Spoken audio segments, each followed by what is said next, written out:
It's a new year. This is Illiterate. My name is Evan. My name is Taylor. I read some stuff this week. I watched a movie. We are covering Adam McKay's Don't Look Up. The talk of the town. Everybody is split over this movie. It is, we'll call it satire. It is highly political.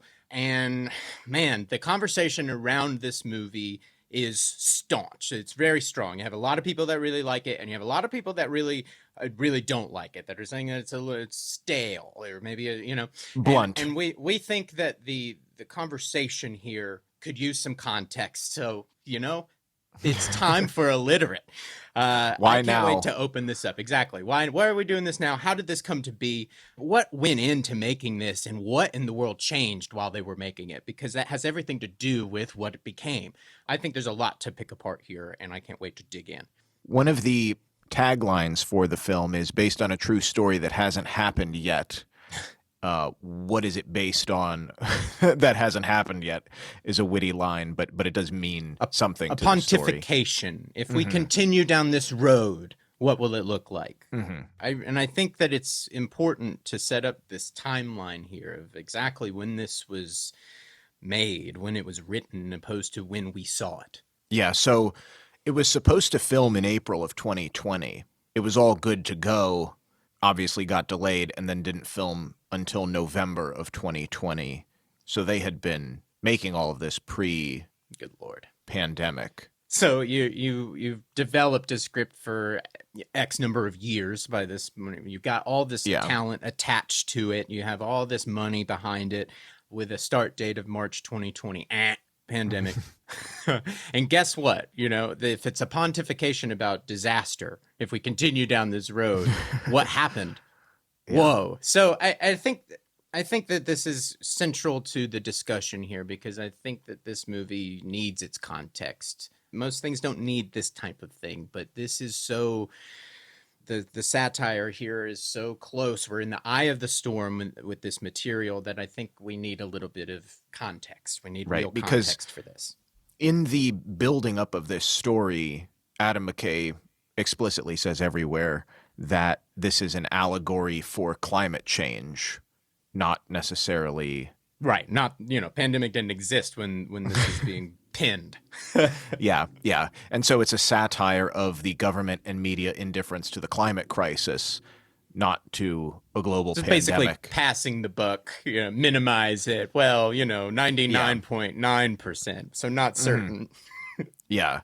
Where Adam McKay comes from, he was the head writer for SNL in the late 90s for a bit. He co-founded the Upright Citizens Brigade, is a well-known Will Ferrell collab. So he's done Anchorman, Talladega Nights, The Other Guys, Step Brothers.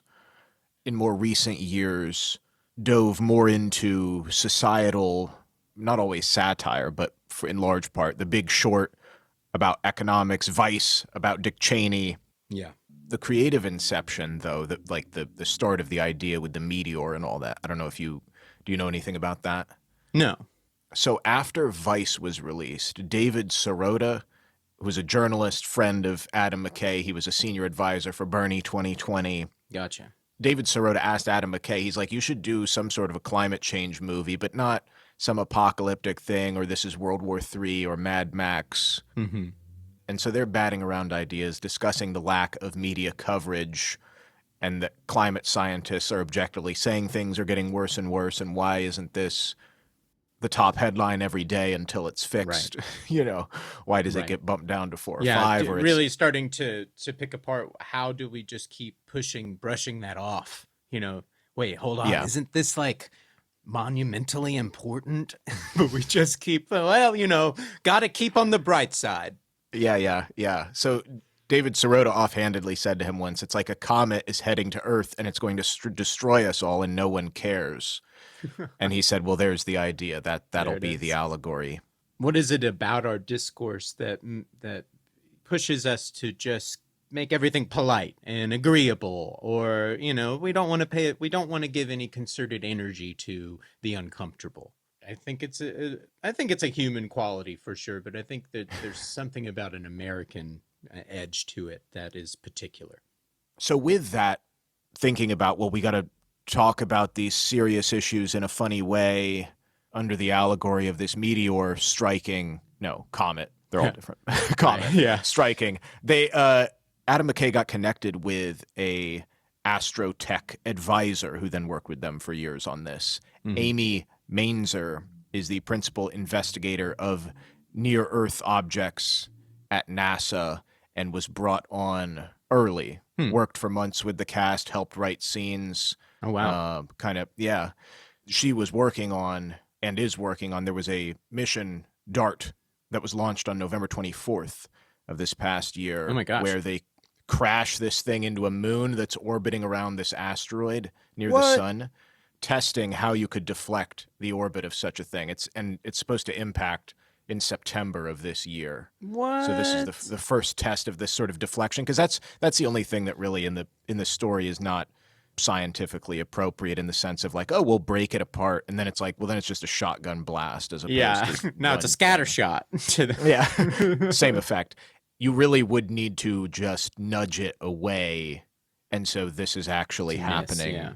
Tests are being done, and so wow, she's involved in that. But yeah, she helped beyond all the science stuff as well, just the nature of relationships. So like Leo and Jennifer Lawrence have this student advisor relationship, which is prevalent in the scientific community, but her making sure that that's a positive reflection, a non-harassing, mutually caring, even though it's masculine and feminine dynamic. Because she's like, that is a huge part if you're a scientist and you're collaborating. The character faults in each of them have nothing to do with their relationship. That separately we can critique each of them as characters, and they can have faults.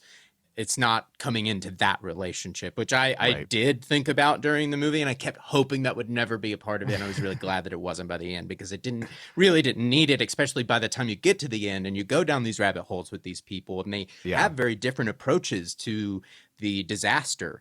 By the time you get there, you don't need that kind of thing. Right. Because the student-advisor relationship, hopefully for most scientific endeavors, is not that, and it shouldn't be that. Yeah, and so there's no point. It was really just nice to see this is a good example of like at least how the relationship between these two kind of people should be.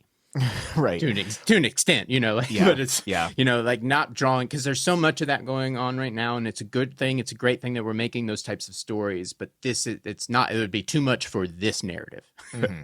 Yeah, exactly. Well, that was my last piece with the film, as far as that one of the other reasons coming out is like their acting and the influence of star power as it applies to streaming. Because some people are saying it's like, maybe this wouldn't be a theatrical success, even though it's got big people. But as we said, it's people are talking about it, but also people are watching it. It's the third most watched movie ever on Netflix. And that includes all the movies that have ever come out. It's already in third place. This is? Yeah. Oh my God, I had no idea. Yeah. The only it's the only ones that are above it are Bird Box and Red Notice, the action crazy one with Dwayne Johnson. Oh yeah, okay. Yeah. Wow, I had no idea. And this also has the record for the most viewing hours in a single week. Yeah. Of any movie. I mean, it was a clear, coming to decide what episode to do. There wasn't really another one that. This is what everyone has been talking about, and it's been interesting because it's been such a stark, split reaction to it. Yeah. So most of that is kind of the creation, and in a way, what the messaging is, and sort of the doom and gloom of it all, and the climate crisis. Information is confusing and misguided, and the systems and industries behind it all are also complicit in this. That kind of led me to, well, where's the comedy there, or the word satire getting thrown around as well? Mm-hmm. And I was just also like, I don't even really know. I mean, if you told me, I'd be like, oh yeah, it's making fun of this or that. But like, what actually is satire? What's the definition? What is the actual book, the literary definition for what that means, so we can use it correctly in a sentence. And the history of it as well, me. How did it change? I mean, that's all part of it, the context. Yeah. So all the more informs how you use it. Because I think that is the big 50-50 dividing line of, oh, it's too blunt, it's too shrill, it's yelling at me. Well, is that what it's supposed to be doing? Is that what it... Mm-hmm. So satire has a very specific definition for most people, which I'll try to convey. It's using wit, not always funny though, to draw constructive social criticism, i.e. the vices and shortcomings are held up to ridicule of either a person or a system or whatever, and shaming and exposing the flaws toward improvement. So that's a very big, broad definition. But the thing to consider with it is that satire is like the big umbrella, and it can use the tools of parody or imitation, burlesque, exaggeration, irony. Within it, yes. All of that stuff. So it's like, just because you have something on SNL that shows somebody parodying a celebrity, that's not necessarily satire, because is it using wit to draw constructive social criticism, and is it ridiculing or shaming or exposing the flaws toward the improvement of said thing? Like, if you're just making fun of somebody's accent. Satire is more of the takeaway, is actually making the connection of what it is. Without that, these other things are just elements that make it up. To achieve satire, you actually have to put things together and create a response that you come away with. Right. Which is, oh, there's something that could be done better here. Like you have to arrive at a thought, whereas the other things are just tools in the box. Right, because you could have a slapstick comedy that uses parody of celebrities and exaggeration and craziness, but it doesn't have any sort of satire to it. Exactly. So the other thing to consider with satire is, because it's trying to say something in that way, it also might look like it's professing to approve of the thing that it's trying to question, because it's so ironic or so critiquing. It might just look like, oh, this is the thing. Like, this is a bad piece of media. It's hard to extrapolate on, but I think you get the gist of it. Where it accidentally almost slips into propaganda by accident for like a fake thing. Right, exactly. Where it's like, no, that wasn't the, yeah, exactly. That's a good way to put it. So I had saw from a review, and I don't remember exactly where this was, but somebody had said, in terms of this movie and the concept of satire was not good for inspiring people to action. There's nothing funny about advocacy. You can't make someone agree with you by calling them a fool. Like, this is the criticism. Pointing and laughing at them. Right. And that if you're trying to be on a soapbox, that can't be funny to a degree. So that's what brought me to then our history lesson today of like, where is this coming from? Because then they're right. But then was it always that way? So this comes from way back. Aristophanes in Greece, 400s BC. He is dubbed the father of comedy. If you want to trace it. Great title. I'm jealous.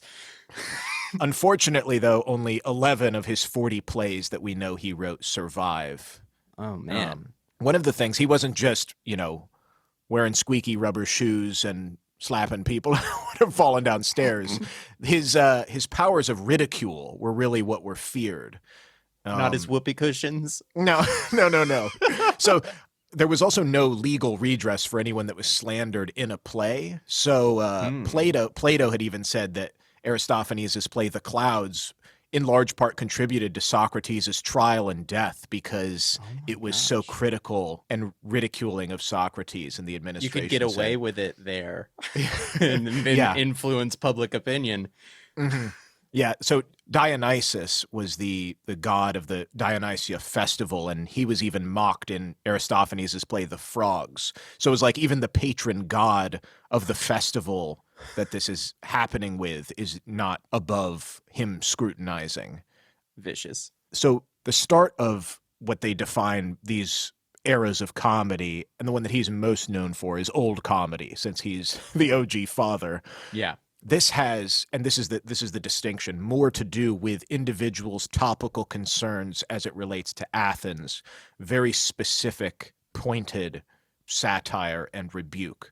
The new comedy thereafter moved away after there was sort of an internationalization and mixing of culture from the Peloponnesian War that was taking place at the time. So as it grows, comedy as a whole, as a genre, becomes more stock characters, general situations, not this senator or this thing going on in Athens that he critiques, or Socrates specifically.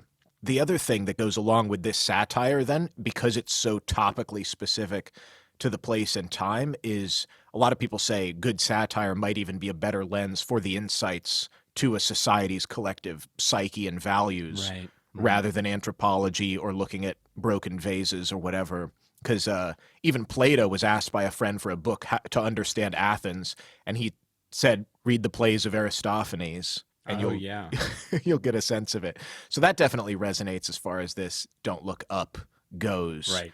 It seems more pointed. And that was the thing with the new comedy, which, like I said, developed after, in 300 BC, after the death of Alexander the Great. This is more the situational comedy, and Menander is the guy who did that. This is where you first get the 5-act structure, which of course influenced Shakespeare and Moliere, and more of, like I said, the romantic, situational, broader comedy. You could even say that sitcoms on TV these days, this is the descendant of that. Oh, yeah, okay. You know, so it's interesting that there's all of this is developing. I believe by the end of Aristophanes' lifetime, he was also in this new comedy phase that also drops a lot of the Greek chorus and songs and things like that were a vestige of the tragedies as well. But it is interesting that you have these two types of satire, and one becomes a bit simpler and more general, but the origin of comedy as we know it in plays and literature, at least in the Western world, is, let me make fun of this specific person and maybe get them executed or whatever. Well, I literally have a stage here, and they can't do anything about what I say up here. So this is where I'm going to say it. Even the gods, cannot do anything. It's just an act. It's just for theater. So that's what was interesting to me. Is like, how did Aristophanes do this? Most of it was the plays that he developed in these competition festivals in Athens, and then was judged and awarded prizes. But the types of satire that then people categorize that arose after him in the Roman Empire, how we could probably look at satires going forward, are named after the authors. So Horatian was named for the Roman Horace, and this is more in the new style, playfully criticizing with lighthearted humor. So this is more addressing folly rather than evil. And so the whole thing is like, heal it with smiles rather than with anger. Take life less seriously. I wouldn't think that Don't Look Up fits into that space necessarily. No. And then, so if you wanted to impress your friends with types of satire, Horatian is the silly, just laugh at it. Isn't this absurd? Juvenalian is by Juvenal, the Roman satirist, and this is the opposite, more abrasive, contemptuous even, because he disagreed with the Republic, so he's just pointing out monstrous and incompetent institutions. It's the opposite. It's not just that it's wrong or foolish, but no, this is evil and needs to be stopped.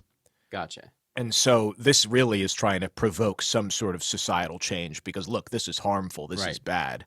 Right. So that's Juvenal, Juvenalian. And then Menippean satire is Menippus, and this is even more abstract, kind of in my mind like the hippy dippy. It's more attacks on mental attitudes rather than specific groups or entities, and is also much more stylized. So modern interpretations of that would be like Gulliver's Travels or Alice in Wonderland. Both draw on this satire where it's pretty trippy, not related to anything, and not a critique of a particular system, but more like a mode of thought. So Horatian, Juvenalian, and Menippean is what carries over to modern times. But going into now, we'll look at some satires that maybe we know about as cultural sentiment shifts, what we think of them, or why then this film is getting a 50-50 split. Like, you can already see, I think, how, well, there's a lot of different ways that you can poke at something, and maybe we're used to one way or the other. So one that we actually talked about eons ago was Animal Farm. Yes. And this is an interesting example because it's not really funny at all. No.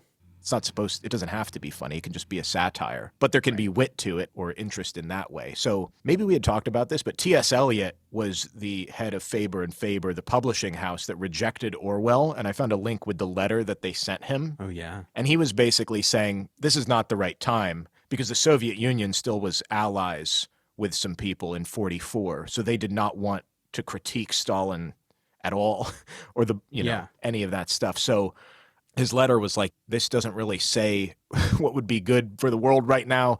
And also, it doesn't excite sympathy with what you want to do. It's just objections with how things were. So already then, that was a critique of satire of like, well, if you're not going to give us a solution, then what's the point of pointing something out? That was leveled at Animal Farm at the time. No belief in the human spirit, human ingenuity. Can't we just know something's wrong and go, we have to find an ant, that would be my, that's my answer to those types of things is the point here, there's a problem, or is the point here, I have a solution? Those right. are different messages, Mm-hmm. Yeah.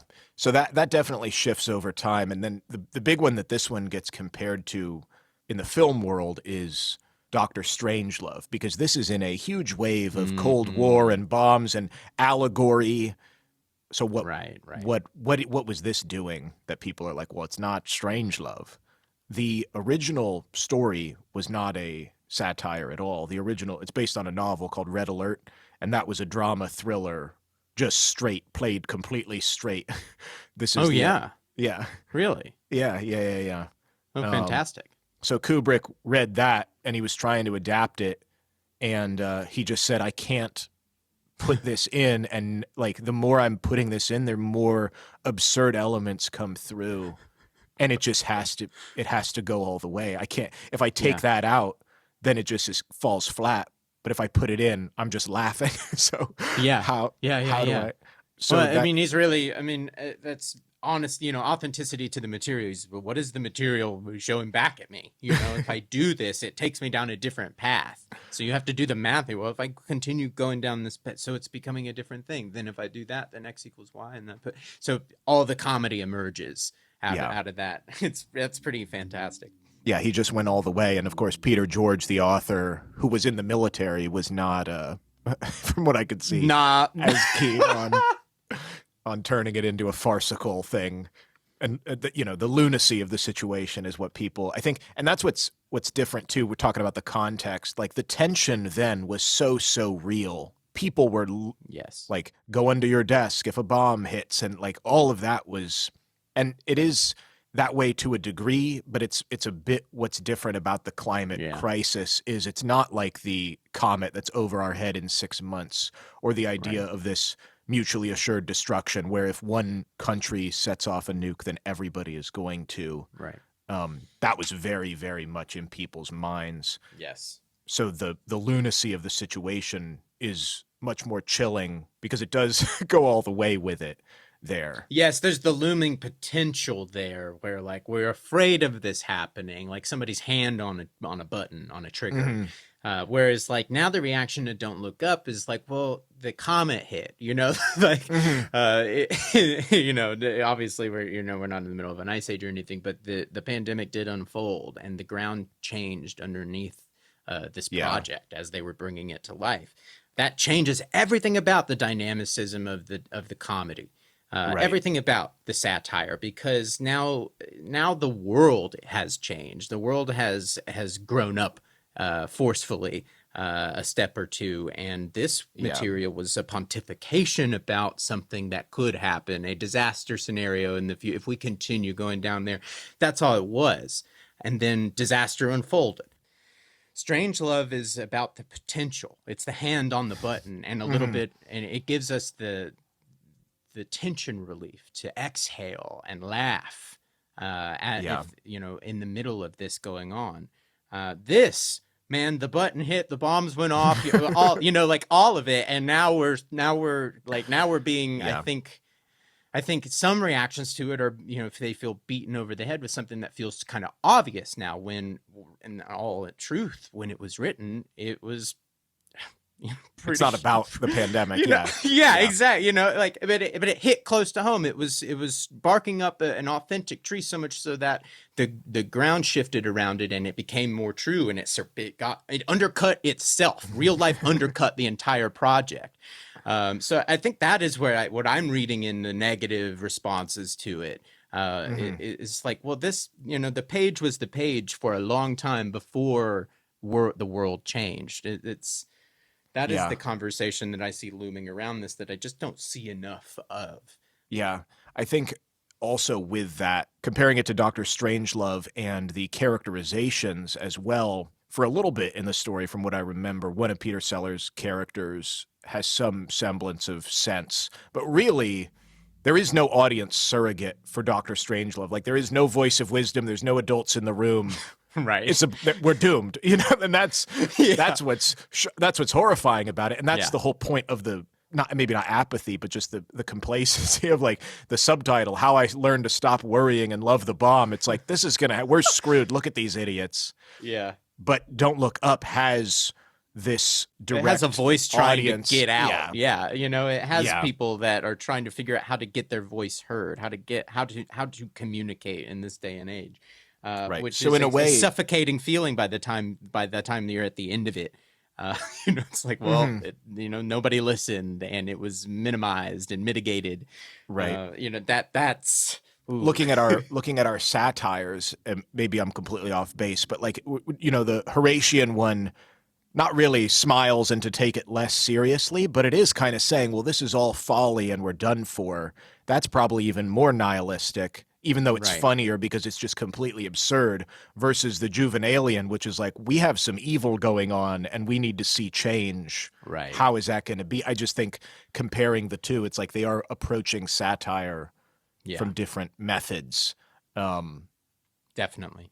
A lot of the stuff with then the voice that's missing from Dr. Strangelove, not only with the pandemic, but then climate crisis voices on news and whatnot. There's a Guardian article that I'll post a link to, because I think you maybe said it, but like the scientists in the film are told to keep it light, keep it fun. Yeah, that's a lot of the criticism that this film, like, people are like, couldn't this film have been that? Like, why wasn't this film? And that's so funny because the DiCaprio character says outright, like, not everything has to be delivered to go over well. Sometimes we have to just sit down and we need the truth and we need it straight. Yeah. That is at the heart of this thing, is, can we actually communicate? Can we actually be responsible and be adults and get the facts out? Can we get the story straight without, well, we're worried about how it's going to be taken. We're worried about how people might feel. We're worried about what the reaction will be. Well, is it the truth? Mm-hmm. There is kind of a sentiment of maybe nihilism that people might take from this, or from any satire, like you were saying, of being, oh, well, here's a problem, here's some criticism, what the heck am I supposed to do about it? That might be how people feel about things. I would say. Yeah. Right. And it's like, well, what am I supposed to do then if you're just telling me the world sucks and it's horrible, or I'm stupid, or whatever? I found that the public sentiment on it, specifically as it relates to the climate crisis, is not totally destroyed. And the Pew Research Center in September did an international survey of 16 countries from thousands of random samples. I'll post a link to the data, but 80% of people in these countries were willing to make, they said, a lot or some changes to how they live and work to help reduce the effects of climate change. Wow. The interesting thing, though, with, at least in the U.S., it also, like we're talking about, where it's like there was a solution in the movie to how to get rid of the comet, but it's like we're working on how to deal with a lot of this stuff. In 2019, there was a survey that 69% of Americans believe the U.S. should take aggressive action on climate change, but only 34% were willing to pay $100 or more in taxes to facilitate that. Right. And what's unfortunate with I'll post a link to the article about sort of another angle on the film, is that it is making these blunt points, or it's being critiqued as being not clever enough, or that it is, with all of this nihilistic film about the public being a bunch of nincompoops. But with that, there are also parts, I imagine, that are not obvious, or that you had right. messaged me about I do. before. I think a lot of the reaction is really stuck in the weeds. Really, really in the weeds here, looking for, like, was that person supposed to be like that person without, like, God, that is really missing the point here. I think this is confusing to audiences because it's coming out when it's coming out. If I'd gotten this last Christmas, I think maybe this would have went over a little differently. But But the things in it that I do see that I don't see much discussion around is, well, what is it saying about the choice? If you're saying, well, maybe this movie doesn't offer an answer, I'd say you're wrong. I'd say you're not watching the movie. The tech guy in this that is coming up with the tech to blow up the asteroid and mine it, he has an algorithm that says he knows basically with all certainty, he knows exactly how you're going to die. Mm-hmm. And he tells the DiCaprio character that he's going to die alone and sad. We also know that the president is going to be eaten by some creature. That he says that. And so like, well, how in the world does that happen? Well, I don't see any discussion whatsoever about, and then here comes your choice. What can you do about it? What do I do about it? The DiCaprio character has a choice whether to take his seat on the ship, to leave Earth or not. He has a choice. The algorithm is flat out wrong.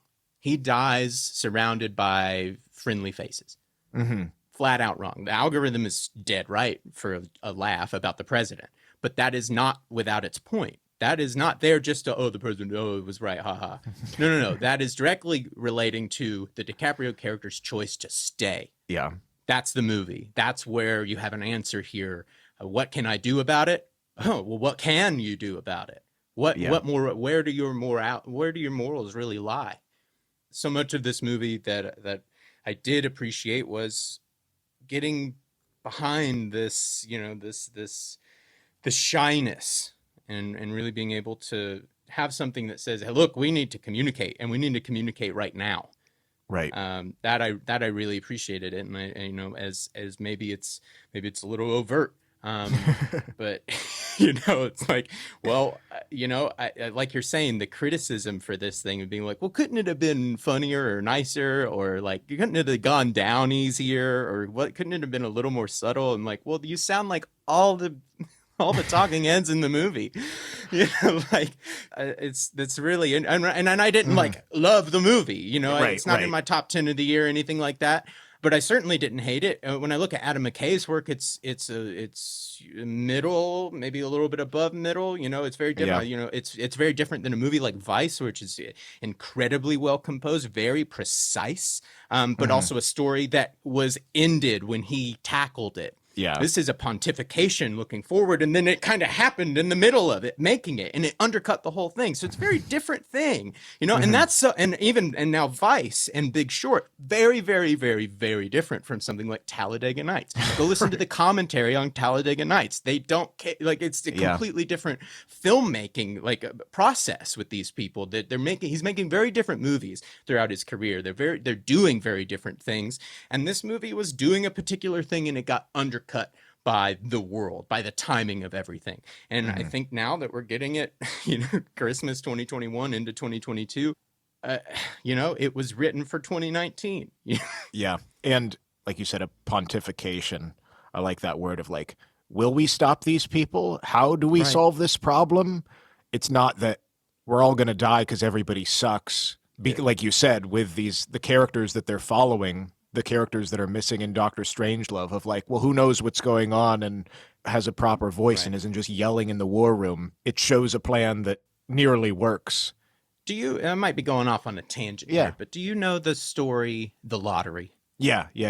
I know the short film made in the 60s very well. It's one of my favorite shorts ever. Yeah. But that's been something that's been on my mind recently. I think I even saw it was referenced in a South Park movie, but just after me and my wife watched Don't Look Up, that movie's been on my mind, and I'm today talking about satire. That movie's not funny. It's strict, deadly serious. Yeah. But it is using irony. It is using satire to talk about something. That if you don't know what The Lottery is, it's a little short film made in the 60s that is attacking the idea of traditions without meaning. Mm-hmm. Why do you follow in the tracks of tradition without understanding their roots? That's satire, that is an incredible use of irony. And so just our discussion today has been putting this story that I've really loved for quite some time now, even into some more sharper context. But this idea that things need to be cheery or fun, or it's like, satire has to be comedy, and that those are, that when people talk about comedy, but they are using satire when they really mean no. Satire can be deadly serious. That lottery one might even be the Menippean satire that's more attacking a mental attitude. Yes. Yeah. I love that discussion today, being able to look at the different modes of it and putting satire under the wheelhouse, really, that uses all these different tools, uses irony, uses all symbols comedy, and language, all this. Yes, uses comedy as a device, but it takes the addition, the math of all of these things to arrive at a takeaway that is satire. Well, I saw, and this is maybe the last little thing with Dr. Strangelove. Originally, the script had, and they filmed, I believe. Maybe they didn't, but it definitely was planned, the ending to be just a massive whipped cream pie fight in the war room. And that was the end. No. Yeah. And they were like, oh, this is too farcical. This is too absurd. Guys, this is too much. Right. This is not what this film is. So it's like, even in the making of a thing, it could also be like, well, what are we actually trying to say with this? What do we want people to come out with? Because that would change. Fragile. It's so fragile. Yeah. My last thing, I read an article talking about Meryl Streep's role and how she came to actually do this, talking about the change in comedy, the change in the tone between prepping to go out to shoot it the first time against going to shoot it later in the year. Right. And they went out to shoot it for April 2020, shut down, pandemic. They went in the fall in November, went back to shoot it, and there's a whole article talking about how difficult it was to do the same lines, to run through some of the same scenes with this style of satire, with this style of comedy, with this writing after what had just happened, which is exactly what I think the discussion is centering around without anybody realizing it. I think it really sits in that article with Meryl Streep talking about how what worked in March did not work in November. Yeah. And that is, as a creative, as a writer, as a filmmaker, think about that process, the undertaking it when it comes to, okay, now we're going to try again. Now we're going to go and actually do it, except the world has changed around it. What an undertaking. Well, that's what happened with, I know with Strangelove, they changed. There was a line, something about the bomb's doing really well in Dallas, and then Kennedy was assassinated, and so they had to change the line. But the line is still on the French version with subtitles. Yes, no way. Yeah, but yeah, like you're saying, it's like it reads completely differently when you're in the middle of something, and then some big world event happens. So that's really all that we have this week. But we're interested to know what in the world you made of it, because there's no wrong answer here. If you liked it, loved it, hated it, despised it. Did they get it right? Did it fall flat for you? We're really interested to know what you thought of the movie. So reach out at ILLITERATEPod on Instagram, and let's get the discussion going about, this is such an interesting piece. I'm really glad that a conversation like this popped up over our break that we were able to jump on. We're excited to see what you guys might think. At ILLITERATEPod on Instagram. Send us a message, and we will catch you all next week.